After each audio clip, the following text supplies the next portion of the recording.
آگے اللہ سبحانہ تعالیٰ فرماتے ہیں فَإِن پھر اگر رجعک اللہ لوٹا لایا آپ صلی اللہ علیہ وسلم کو اللہ الی طائفتن طرف ایک گروہ کے، اور یہ گروہ منافقین کا تھا، یعنی منافقین کی جماعت مراد ہے، منہم ان میں سے یعنی منافقین میں سے، فاستأذنوک پھر انہوں نے اجازت مانگی آپ صلی اللہ علیہ وسلم سے، للخروجی نکلنے کے لیے، یعنی کسی اور جنگ کے لیے ساتھ جانے کی یہ منافقین خواہش ظاہر کریں، تو پھر نبی اکرم صلی اللہ علیہ وسلم کا کیا جواب ہونا چاہیے، وہ آگے اللہ تعالیٰ آپ صلی اللہ علیہ وسلم کو بتا رہے ہیں۔ تو آیت کے اس حصے میں اللہ سبحانہ تعالیٰ نبی اکرم صلی اللہ علیہ وسلم سے فرما رہے ہیں کہ اگر اللہ آپ صلی اللہ علیہ وسلم کو صحیح سلامت تبوک سے مدینہ واپس لے آئے، جہاں یہ پیچھے رہ جانے والے منافقین بھی ہیں، تو لازمی طور پر یہ آپ سے اجازت مانگنے کے لیے آئیں گے، اور اجازت کس چیز کے لیے؟ نکلنے کے لیے، یعنی کسی اور جنگ کے لیے ساتھ جانے کی خواہش ظاہر کریں۔ فقل پس کہہ دیجئے، لن ہرگز نہیں، تخرجو تم نکلو گے، معیہ میرے ساتھ، ابداً کبھی بھی، ولن اور ہرگز نہ، تو قاتلو تم جنگ کرو گے، معیہ میرے ساتھ، عدوًا دشمن کے ساتھ، یعنی تم کبھی بھی کسی جنگ میں میرے ساتھ نہیں آؤ گے تاکہ تم دشمن کے ساتھ لڑو۔ یہ چیز ان کو بطور سزا کہی جا رہی ہے۔ ایکچولی یہ آیت تبوک کے سفر سے واپسی پر اتری۔ منافقین نبی اکرم صلی اللہ علیہ وسلم کے پاس آ کر دوبارہ جنگ میں شامل ہونے کے وعدے کر رہے تھے، تو آپ صلی اللہ علیہ وسلم کو کیا جواب دینا ہے؟ وہ جواب اللہ تعالیٰ نے نبی اکرم صلی اللہ علیہ وسلم کو سکھایا کہ ان سے کہہ دیجئے کہ اب کبھی بھی تم میرے ساتھ نہیں نکلو گے، اور آئندہ کسی بھی جنگ میں تم میرے ساتھ شامل نہیں ہوگے۔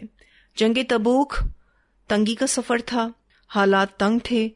جس شخص نے بھی اس میں ساتھ نہ دیا، اس جنگ میں نہ آیا، اور وہ وقت بھی گزر گیا، تو باقی کا وقت بھی ان کے بغیر گزر جائے گا۔ تو ان کو منع کر دیا گیا کہ اب آپ ہمارے ساتھ کبھی بھی نہیں آ سکتے۔ ایکچولی منافقین جب یہ دیکھتے کہ مسلمان فائدے حاصل کر رہے ہیں، یعنی غنیمتیں حاصل کر رہے ہیں، تو یہ دوبارہ ساتھ ہونے کی کوشش کرنے لگتے تھے۔ تو یہاں پر اللہ سبحانہ تعالیٰ نے نبی اکرم صلی اللہ علیہ وسلم کو ان منافقین کی نئی چالوں سے باخبر کیا ہے کہ جیسے ہی آپ تبوک سے مدینہ پہنچیں گے، یہ فوراً آپ کے پاس آئیں گے اور کہیں گے ہم تو جہاد میں شرکت کے لیے تیار ہیں، اور اب ہم کسی صورت جہاد میں پیچھے نہیں رہیں گے۔ آپ ہمیں بتاؤ کہ نیکسٹ قافلہ کب جائے گا، یعنی آئندہ لشکر کب روانہ ہوگا، ہمیں تاریخ بتا دیں، وقت بتا دیں کب جانا ہے۔ بس وہ پہلی دفعہ ہم اس لیے نہیں آئے تھے کہ ہمارا یہ مسئلہ تھا، بس فلاں مجبوری تھی، ورنہ تو ہم نے ضرور آنا تھا۔ اب آئندہ ہم کسی بھی مجبوری کو کنسیڈر نہیں کریں گے، خاطر میں نہیں لائیں گے، اور ہر صورت جہاد میں نکلیں گے۔ تو اللہ تعالیٰ نے نبی اکرم صلی اللہ علیہ وسلم کو یہ جواب سکھا دیا کہ ان منافقین سے آپ نے یہ بات کرنی ہے، یعنی اب آپ ان سے کھلی بات کریں گے، کوئی ڈھکی چھپی بات نہیں ہوگی کہ آئندہ سے ان منافقین کو ہرگز جہاد میں نہیں لے جایا جائے گا۔ کیوں؟ کیونکہ ان کا نفاق ظاہر ہو گیا تھا، اور اللہ سبحانہ تعالیٰ نے بھی تم سے توفیق چھین لی، کیونکہ اس سے پہلے انہوں نے بیٹھے رہنا پسند کیا اور اس پر وہ خوش بھی تھے۔ تو اب اگر یہ چاہیں بھی تو جہاد میں شامل نہیں ہو سکیں گے۔ تو بعض اوقات انسان خاص موقعوں پر نہیں آتا تو مزید نیکی کے چانس کھو دیتا ہے۔ انکم بے شک تم، رضیتم راضی ہو گئے تم، بالقعودی بیٹھنے پر، اول مرہ پہلی مرتبہ۔ یہ آئندہ ساتھ نہ لے جانے کی علت یعنی ریزن بیان کیا جا رہا ہے کہ تم پہلی مرتبہ ساتھ نہیں گئے، لہٰذا اب تم اس لائق نہیں کہ تمہیں کسی بھی جنگ میں ساتھ لے جایا جائے۔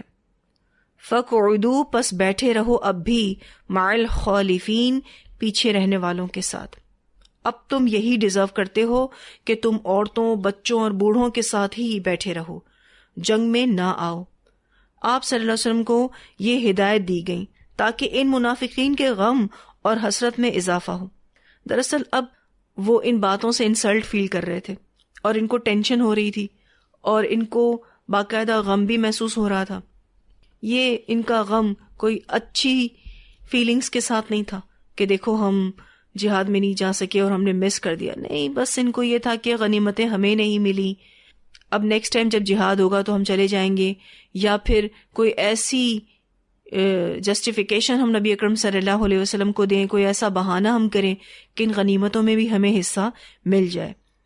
تو باقاعدہ آپ دیکھیے کہ ان کو کتنا اوپنلی کہا جا رہا ہے کہ اب تم کو ہم کبھی بھی ساتھ نہیں لے جائیں گے، اور یہ بہت بڑی بے عزتی تھی، بہت بڑی رسوائی تھی دنیا میں ان کے لیے. تو ان کو کیا کہا گیا کہ اب بیٹھنے والی عورتوں، بچوں، بیماروں اور معذور لوگوں کے ساتھ تم بیٹھے رہو. اب تو مسلمانوں نے رومیوں کو شکست دے دی، اتنی بڑی فوج تھی، ان کو جب ہرا دیا تو اب اسلام کے مقابلے میں کوئی رہا ہی نہیں.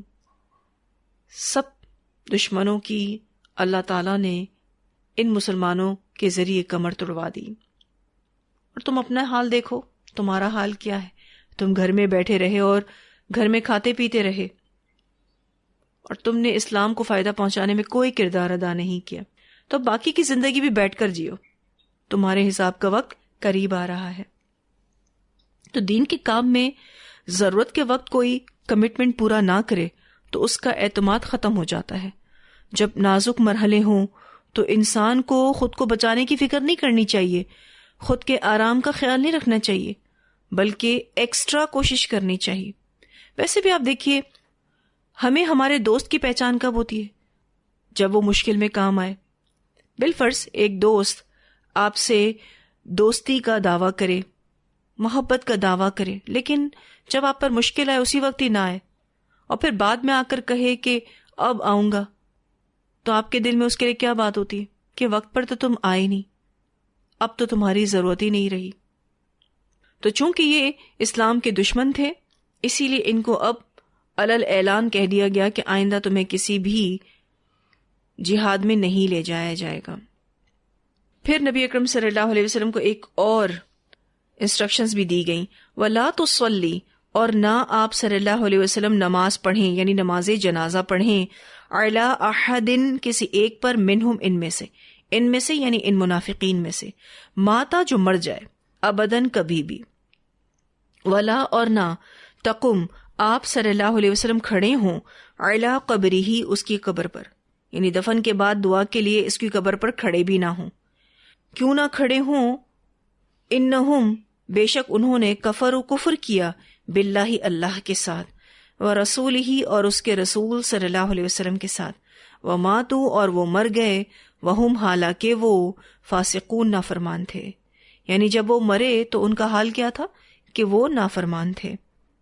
تو نہ نبی اکرم صلی اللہ علیہ وسلم ان کی نماز جنازہ پڑھا سکتے ہیں، اور جب وہ قبر میں دفنا دیے جائیں تو ان کی قبر پر کھڑے ہو کر دعا کر سکتے ہیں، کیونکہ عبداللہ بن ابی جب مرا تھا تو آپ صلی اللہ علیہ وسلم نے اس کا جنازہ پڑھایا تھا.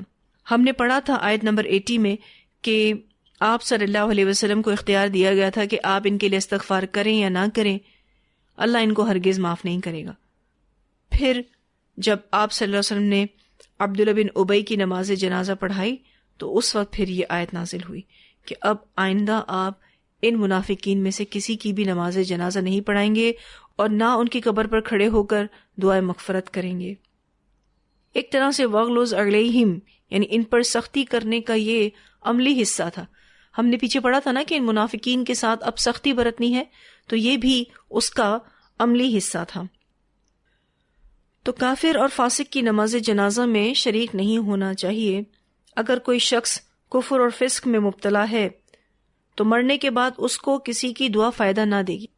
اب دیکھیں کہ نبی اکرم صلی اللہ علیہ وسلم کی زندگی کے بعد کسی پر نفاق کا فتویٰ لگانا بہت مشکل کام ہے، کیونکہ دلوں کے حال تو اللہ جانتا ہے نا. آپ اور میں کیسے کسی کو منافق کہہ سکتے ہیں، اور یہ کہہ کر کیسے اس کی نماز جنازہ کو نہ پڑھیں، کیسے اس کے لیے مغفرت کی دعا نہ کریں. ہمیں تو جو بھی کلمہ گو ہے اس کے لیے ظاہر پر معاملہ کرنا ہے، کیونکہ بہت سارے لوگ اس میں بھی بڑے اسٹرک ہو جاتے ہیں اور کچھ ایسی باتیں بھی منہ سے نکالتے ہیں جو کہ صحیح نہیں ہوتی. اب حضرت حذیفہ بن یمان رضی اللہ تعالیٰ عنہ جو رازدان رسول صلی اللہ علیہ وسلم تھے، ان کو منافقین کے نام معلوم تھے. نبی اکرم صلی اللہ علیہ وسلم نے انہی سے صرف شیئر کیا تھا اور ان کو کہا تھا کسی کو بھی نہیں بتانا، کیونکہ قرآن پاک میں بھی منافقین کے نام نہیں ڈالے گئے، اور اس کی وجہ بھی ہم پڑھ چکے ہیں کہ ان کی اولادیں بہت ہی مخلص مسلمان بن چکے تھے تو ان کے لیے آر نہ ہو. تو حضرت حذیفہ بن یمان کو منافقین کے نام معلوم تھے. تو حضرت عمر کے دور میں حضرت عمر رضی اللہ تعالیٰ عنہ یہ دیکھتے تھے کہ جنازے میں حذیفہ رضی اللہ تعالیٰ عنہ شریک ہے تو وہ بھی شریک ہو جاتے، اور اگر حذیفہ شریک نہ ہوتے تو خود بھی شریک نہ ہوتے. آپ دیکھیں کہ حضرت عمر بھی جو معاملہ کر رہے ہیں وہ وحی کی بیسس پر کر رہے ہیں، اپنی طرف سے کسی پر بھی فتویٰ نہیں لگا رہے. اب نبی اکرم صلی اللہ علیہ وسلم نے عبداللہ بن ابی کی نماز جنازہ پڑھ لی تھی، اور اس کے ریزنز بھی ہم نے پڑھے تھے کہ حضرت عبداللہ رضی اللہ تعالیٰ عنہ جو عبداللہ بن ابی کے ہی بیٹے تھے وہ آئے تھے ریکویسٹ کرنے کے لیے کہ نماز جنازہ رسول اللہ صلی اللہ علیہ وسلم ہی پڑھائیں. تو آپ صلی اللہ علیہ وسلم نے جا کے پڑھائی. بلکہ ایک حدیث میں تو یہاں تک آتا ہے کہ جب نبی اکرم صلی اللہ علیہ وسلم قبرستان پہنچے تو معلوم ہوا کہ عبداللہ بن ابی کو دفنایا جا چکا ہے. چنانچہ آپ صلی اللہ علیہ وسلم نے اسے قبر سے نکلوایا اور اپنے گھٹنوں پر رکھ کر اس پر اپنا لعاب دہن لگایا اور اپنی قمیض اسے پہنائی. بخاری کی روایت میں آتا ہے. ٹھیک ہے، تو اس حدیث سے کیا معلوم ہوتا ہے کہ خود اسپیشلی نبی اکرم صلی اللہ علیہ وسلم نے عبداللہ بن ابی کے لیے یہ سب کچھ کیا. لیکن جو بھی ایمان سے محروم ہوگا اسے دنیا کی بڑی سے بڑی شخصیت کی دعائے مغفرت مل جائے اور شفاعت بھی مل جائے تو اسے کوئی فائدہ نہیں ہوگا.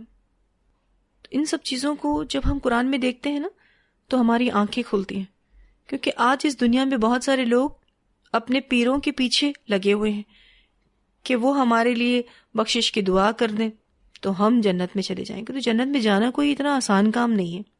ٹھیک ہے جی، تو یہ آیت واضح ہے جو آیت 84 ہم نے پڑھی ہے.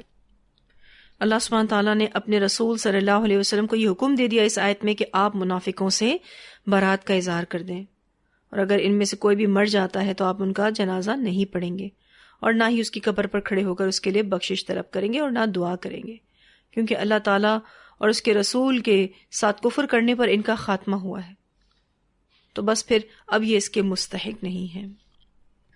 آگے اللہ سبحانہ تعالیٰ فرماتے ہیں وَلَا تُعْجِبْكَ، اور نہ پسند آئیں آپ صلی اللہ علیہ وسلم کو اموالہم، ان کے مال، و اولادہم، اور ان کی اولادیں.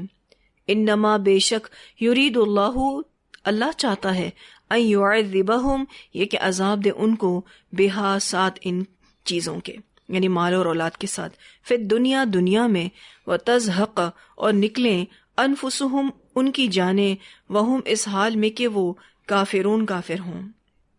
یہ ٹاپک ہم پہلے بھی پڑھ چکے ہیں.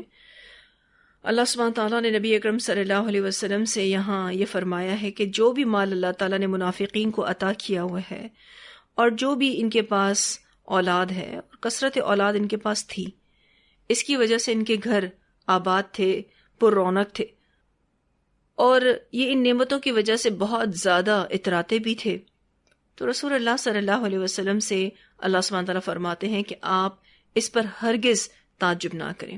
ان نعمتوں کے ذریعے ہی اللہ ان کو عذاب دینا چاہتا ہے. ان کا یہ مال ان کے لیے وبال بنے گا اور ان کی اولاد ان کے لیے ہلاکت کا سبب بنے گی. چونکہ یہ جہاد میں جانا نہیں چاہتے تھے، اس لیے اللہ سبحانہ تعالیٰ نے ان سے جہاد کی توفیق بھی چھین لی، اور یہ اس حال میں مریں گے کہ کافر ہوں گے. عمومی طور پر اللہ تعالیٰ کی اطاعت میں یہ دونوں نعمتیں رکاوٹ بن جاتی ہیں، اور منافقت بھی انہی دونوں چیزوں کی محبت سے آتی ہے. اگر آپ بہت زیادہ ان دونوں چیزوں میں انوالو ہو جائیں تو آبویسلی آپ اللہ کے دین کو پیچھے چھوڑیں گے، اور جو بھی اللہ کے دین کو پیچھے چھوڑتا ہے مسلمان ہوتے ہوئے تو وہ پھر منافق ہے. اور آپ دیکھیے تو عورتوں کے لیے اولاد سب سے بڑا فتنہ بن جاتی ہے، اور مردوں کے لیے مال فتنہ بن جاتا ہے، اور یہ دونوں چیزیں ان کے لیے رکاوٹ بن جاتی ہیں. تو نبی اکرم صلی اللہ علیہ وسلم سے اللہ سبحانہ تعالیٰ فرماتے ہیں کہ آپ ان دونوں چیزوں سے امپریس بالکل بھی نہ ہوئیے گا جو ان منافقین کے پاس ہیں. اللہ تعالیٰ انہی چیزوں کے ساتھ تو انہیں دنیا میں عذاب دے گا، اور ان کی جانیں اس حال میں نکلیں گی کہ وہ کافر ہوں گے. وَإِذَا، اور جب، انزلت، اتاری گئی، سورتن، ایک سورت. سورتن کا لفظ سین و را سے ہے، دیوار کو کہتے ہیں. اور آپ دیکھیے تو دیوار جدا کرتی ہے ایک کمرے کو دوسرے کمرے سے، ایک گھر کو دوسرے گھر سے. تو یہاں سورت ان سے مراد پوری سورت بھی ہو سکتی ہے یا پھر سورت کا بعض حصہ بھی مراد ہو سکتا ہے. آپ دیکھیں تو قرآن پاک میں ایک سورت سے دوسری سورت کو جب ہم دیکھتے ہیں تو قرآن کا ایک حصہ دوسرے حصے سے الگ الگ ہو رہا ہوتا ہے. تو اللہ سبحانہ تعالیٰ فرماتے ہیں وَإِذَا أُنزِلَتْ سُورَةٌ، اور جب اتاری گئی ایک سورت یا پھر سورت کا بعض حصہ، ان یہ کہ آمینو باللہ، ایمان لاؤ اللہ پر، وجاہدو اور جہاد کرو، مع رسولہ، ساتھ اس کے رسول صلی اللہ علیہ وسلم کے، استأذنک، اجازت مانگنے لگے آپ صلی اللہ علیہ وسلم سے، اولو طولی، وسعت والے۔ طول کا لفظ تو واو لام سے ہے، فضل کو کہتے ہیں، احسان کو کہتے ہیں، وسعت کو کہتے ہیں۔ طویل کا لفظ بھی اسی سے ہی ہے۔ تو اولو طولی یعنی وسعت والے، فضل والے، احسان والے، افورڈیبل لوگ۔ تو نبی اکرم صلی اللہ علیہ وسلم سے یہ وسعت والے لوگ اجازت مانگنے آ جاتے ہیں، منہم، ان میں سے، کن میں سے؟ منافقین میں سے۔ وقالو، اور کہنے لگے، ذرنا، چھوڑ دو ہم کو، نکن، ہم ہو جائیں، مع القاعدین، بیٹھنے والوں کے ساتھ، یعنی جو معذور ہیں، جو بچے ہیں، بوڑھے ہیں، عورتیں ہیں، ہمیں ان کے ساتھ بیٹھنے کے لیے چھوڑ دو۔ جب کوئی جنگ ہونے والی ہوتی تو یہ وسعت والے لوگ جو منافقین میں سے تھے وہ نبی اکرم صلی اللہ علیہ وسلم سے اس بات کی پرمیشن لینے آ جاتے کہ ہم تو جنگ میں نہیں آ سکتے، اور یہ بات ان کی ہم بارہا پڑھ چکے ہیں۔ ایکچولی ان کے پاس جتنا پیسہ تھا نا، یہ اتنے ہی بزدل تھے۔ مالدار منافقین نظریں چراتے تھے کہ ہمیں نبی اکرم صلی اللہ علیہ وسلم جہاد میں جانے کا نہ کہہ دیں، جنگ میں جانے کا نہ کہہ دیں۔ ایکچولی مال کی وجہ سے انسان میں سہل پسندی آ جاتی ہے۔ آپ نے دیکھا ہوگا کہ جو بھی ناز و نعم میں لوگ پلے بڑے ہوتے ہیں، ان کے لیے ایک چھوٹی سی تکلیف بھی موت کے برابر ہوتی ہے۔ اور جو تبوک میں مسلمان گئے تھے، جو قربانی صحابہ کرام نے دی تھی، اگر کوئی ناز و نعم میں پلا ہے تو اس انسان کے لیے تو یہ موت تھی۔ لیکن یہاں پر ان کے اندر جو وسعت تھی نا، اس کو واضح کیا جا رہا ہے۔ اس سے کیا پتہ چلتا ہے؟ اللہ تعالیٰ ہم سب کی وسعتوں کو جانتے ہیں۔ وسعت ہونے کے باوجود بھی جب ہم کام نہیں کرتے نا، تو اللہ سبحانہ تعالیٰ پھر ہماری ان منافقتوں کو کھولتے ہیں۔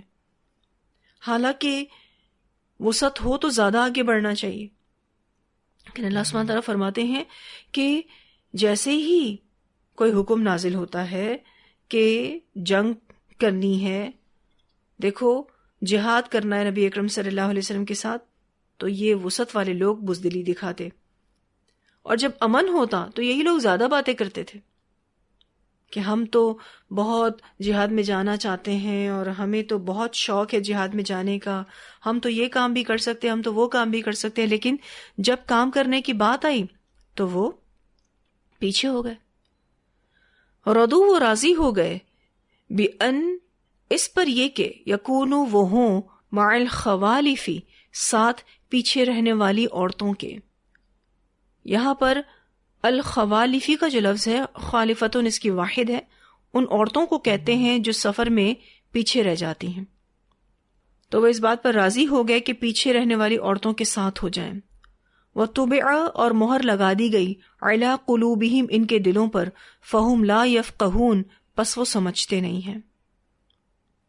یہ جو ان کے دلوں پر مہر لگائی گئی، یہ مسلسل گناہوں کا نتیجہ ہے۔ اور پھر اللہ سبحانہ تعالیٰ فرماتے ہیں کہ یہ سمجھتے نہیں ہیں، یہ اس بات کو نہیں سمجھتے کہ ان کے لیے بہتری کس کام میں ہے کہ اس کو کر لیں، اور نقصان اور خرابی کس کام میں ہے کہ اس کو کرنے سے بچیں۔ ایکچولی سمجھنے کا کام انسان کا دل کرتا ہے، اور ہم سب یہ بات جانتے ہیں کہ جس چیز کے لیے دل ٹھان لے انسان، اس کو کرے بغیر بیٹھ نہیں سکتا۔ تو ان کا دل ہی راضی نہیں تھا کہ یہ منافقین اپنی غلطی مان کر اپنی اصلاح کریں۔ اور یہ جو یفقہون ہے، پھر وہی دین کی سمجھ، گہری سمجھ، ان کو صحیح معنوں میں اپنی زندگی کے لیے فیصلہ کرنا ہی نہیں آ رہا تھا۔ ابن القیم الجوزی یہ دعا کرتے تھے، یا معلم ابراہیم علمنی، و یا مفاہم سلیمان فہمنی، اے ابراہیم کے معلم مجھے بھی علم سکھا، اے سلیمان کو فہم دینے والے مجھے بھی فہم عطا کر۔ کیونکہ علم اور فہم اللہ کی بہت بڑی بڑی نعمتیں ہیں، اور یہ نعمتیں اللہ تعالیٰ صرف اور صرف اہل ایمان کو نصیب کرتا ہے، منافقوں کو نہیں۔ اور آپ کو پتا ہے کہ جب کسی بھی بڑے اسکالر کو، سلف صالحین کو قرآن سمجھ میں نہیں آتا تھا تو روتے تھے کہ کہاں ہم سے منافقت ہو گئی، کیونکہ قرآن پاک میں لا یفقہون کی صفت تو منافقین کی ہے. وہ ڈرتے تھے اور روتے تھے، توبہ استغفار کرتے تھے کہ کہاں ہم سے کوئی سستی ہو گئی، غفلت ہو گئی، کیونکہ سستی کرنا بھی تو منافقت ہے نا. اللہ سبحانہ تعالیٰ فرماتے ہیں ان کے پیچھے رہنے کی وجہ سے ہم نے ان کے دلوں پر مہر لگا دی اور اب یہ سمجھنے سے قاصر ہیں. ان منافقین کے ذکر کرنے کے بعد اب اللہ تعالیٰ مومن بندوں کی تعریف کر رہا ہے. اللہ سبحانہ تعالیٰ فرماتے ہیں لیکن الرسول، لیکن رسول، والذین، اور وہ لوگ جو آمنوا ایمان لائے، معہو، اس کے ساتھ، جاہدوا، انہوں نے جہاد کیا، باموالہم وانفسہم، اپنے مالوں کے ساتھ اور اپنی جانوں کے ساتھ. دیکھیں پھر مال کا ذکر پہلے آ رہا ہے، جان کا ذکر بعد میں آ رہا ہے. تو مال بھی اتنا ہی ضروری ہے جہاد کے لیے. اور تبوک کے وقت کو یاد کر لیں کیا سچویشن تھی. تو ان مومنوں نے جہاد کیا اپنے مالوں کے ساتھ اور اپنی جانوں کے ساتھ. وَأُولَئِكَ، اور یہی لوگ، لَهُمُ الْخَيْرَاتُ، ان کے لیے بھلائیاں ہیں. اللہم اجعلنا منہم، اللہ ہم سب کو ان میں کرے، ہماری نسلوں کو بھی ان میں کرے، ہمارے گھر والوں کو بھی ان میں کرے. وَأُولَئِكَ، اور یہی لوگ، ہم المفلحون، وہ فلاح پانے والے ہیں. تو یہاں اب اللہ سبحانہ تعالیٰ مومن بندوں کی تعریف کر رہے ہیں اور ان پر جو انعامات کیے جائیں گے اس کے بارے میں بتا رہے ہیں. اللہ تعالیٰ فرماتے ہیں یہی لوگ ان کے لیے بھلائیاں ہیں اور یہی لوگ فلاح پانے والے ہیں. آپ کو یاد ہوگا وَأُولَئِكَ هُمُ الْمُفْلِحُونَ ہم نے کہاں پڑھا تھا؟ سورۃ البقرہ میں. مفلحون کا لفظ فلاح سے ہے. ایسی کامیابی کو کہتے ہیں جو عمل اور محنت کے نتیجے میں حاصل ہو. جو چیز مطلوب ہو وہ مل جائے. مطلوب کیا ہے؟ جنت. اور جو چیز مکروہ ہے اس سے نجات مل جائے. تو مکروہ سے نجات یعنی جہنم سے نجات مل جائے. ابن القیم جوزی کہتے ہیں کہ مومن جب ذکر کرتا ہے تو فرشتے اس کا جنت میں گھر بناتے رہتے ہیں. جیسے ہی وہ ذکر چھوڑے تو فرشتے بھی اپنا کام چھوڑ دیتے ہیں. بہت بڑے اسکالر تھے تو وہ اپنا ایک فہم یہاں بیان کر رہے ہیں کہ ایک مومن بندہ جب اللہ کا ذکر کرتا ہے تو اس کے لیے جنت میں گھر بناتے رہتے ہیں فرشتے، اور جیسے ہی وہ ذکر چھوڑتا ہے تو فرشتے بھی اپنا کام چھوڑ دیتے ہیں. ویسے بھی آپ دیکھیے کہ جب ہم ایک بار سبحان اللہ کہتے ہیں اور ایک بار الحمدللہ کہتے ہیں اور اسی طرح سے اللہ اکبر کہتے ہیں تو جنت میں باغ لگ رہے ہوتے ہیں. اب منافقین کا تذکرہ کرنے کے بعد اللہ سبحانہ تعالیٰ نے مومنین کا تذکرہ کیا ہے، کیونکہ چیزیں اپنی ضد سے پہچانی جاتی ہیں. اور یہ قرآن پاک کا اسلوب بھی ہے کہ جہاں کافروں کا ذکر آیا اس کے ساتھ ہی مومنوں کا ذکر آیا، جہاں منافقوں کا ذکر آیا اس کے ساتھ ہی مومنوں کا ذکر آیا، تاکہ ہم سب اپنی زندگیوں کے بارے میں فیصلہ کر سکیں کہ ہمیں کس گروہ میں ہونا ہے. اب اتنے ریوارڈز مومنین کو کیوں ملیں گے؟ اللہ تعالیٰ فرماتے ہیں وَأُولَئِكَ لَهُمُ الْخَيْرَاتُ وَأُولَئِكَ هُمُ الْمُفْلِحُونَ. وہ اس لیے کہ مومن آرام برائے آرام نہیں کرتا بلکہ اتنا آرام کرتا ہے جس سے وہ اور کام کر سکے.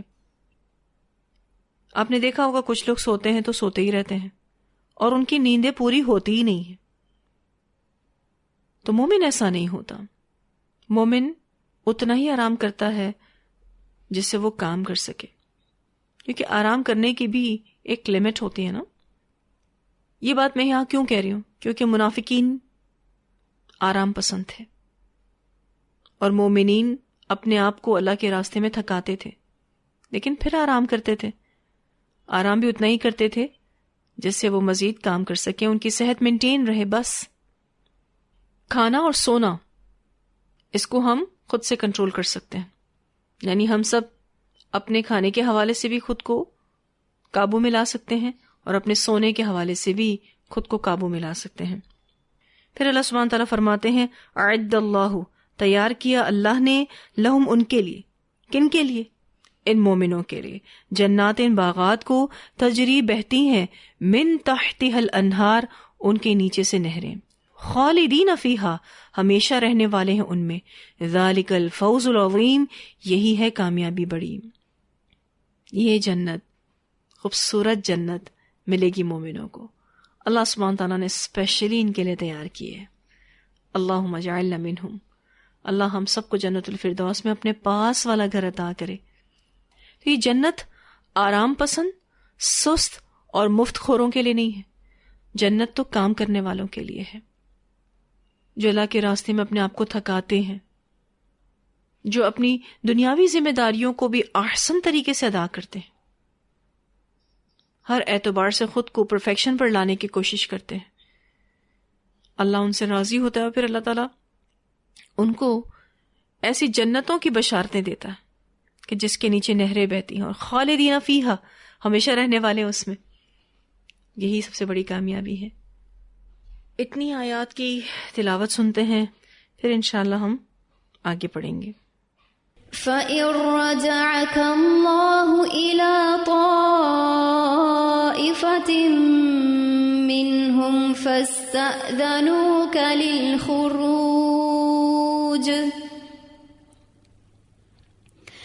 فاستأذنوك للخروج فقل لن تخرجوا معي أبدا ولن تقاتلوا معي عدوا إنكم رضيتم بالقعود أول مرة فاقعدوا مع الخالفين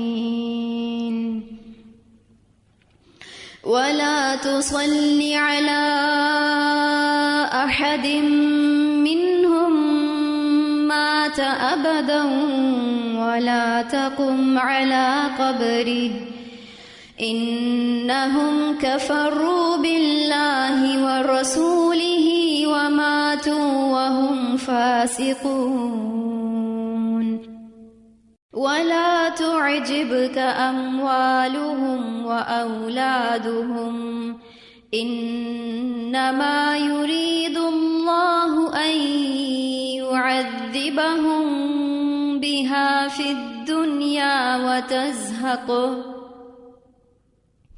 وتزهق أنفسهم وهم كافرون وَإِذَا أُنزِلَتْ سُورَةٌ أَنْ آمِنُوا بِاللَّهِ وَجَاهِدُوا مَعَ رَسُولِهِ اسْتَأْذَنَكَ أُولُو الطَّوْلِ مِنْهُمْ وَقَالُوا ذَرْنَا نَكُن مَّعَ الْقَاعِدِينَ رضوا بأن يكونوا مع الخوالف وطبع على قلوبهم فهم لا يفقهون لكن الرسول والذين آمنوا معه جاهدوا بأموالهم وأنفسهم وَأُولَئِكَ لَهُمُ الْخَيْرَاتُ وَأُولَئِكَ هُمُ الْمُفْلِحُونَ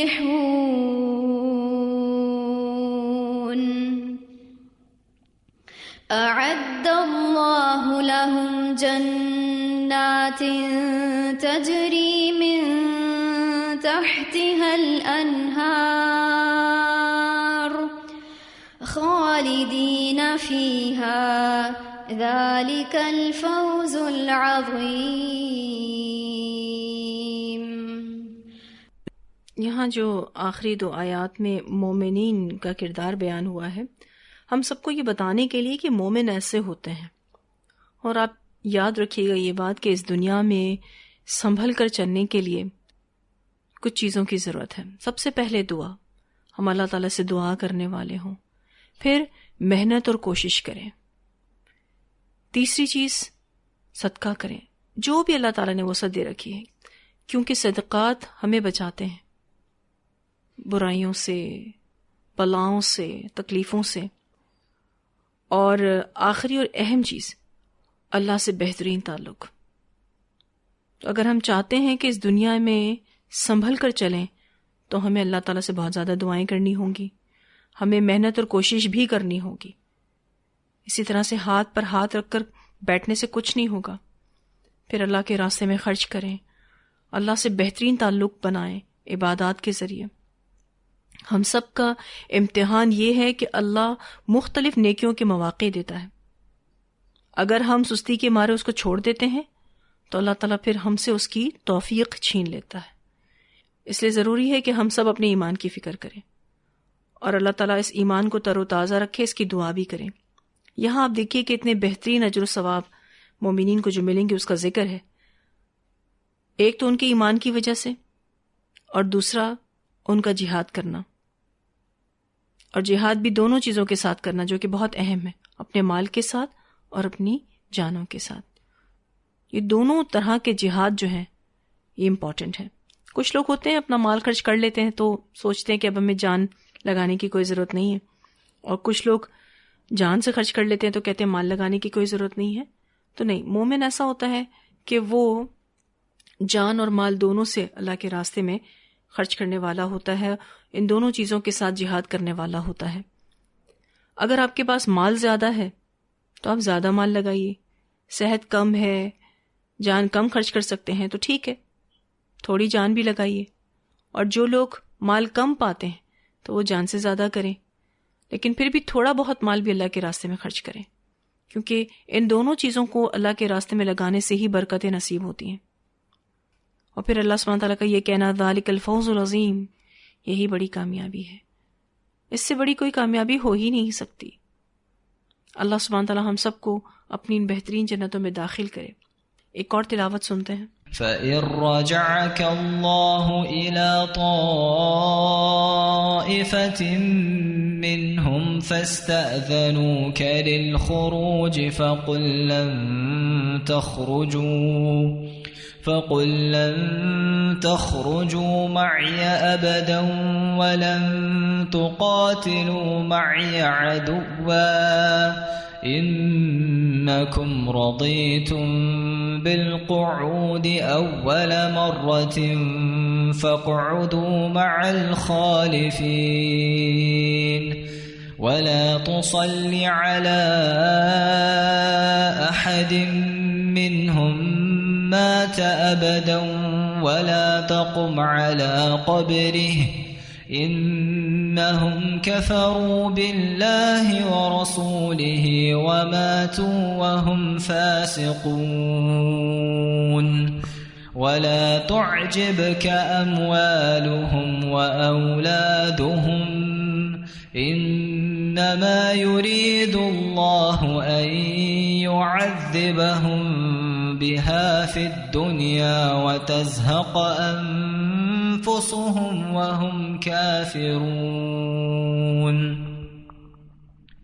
وإذا أنزلت سورة أن آمنوا بالله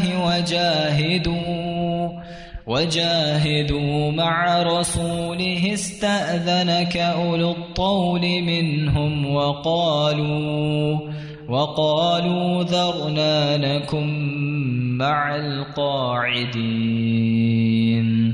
رضوا بأن يكونوا مع الخوالف وطبع على قلوبهم فهم لا يفقهون لكن الرسول والذين آمنوا معه جاهدوا بأموالهم وأنفسهم وأولئك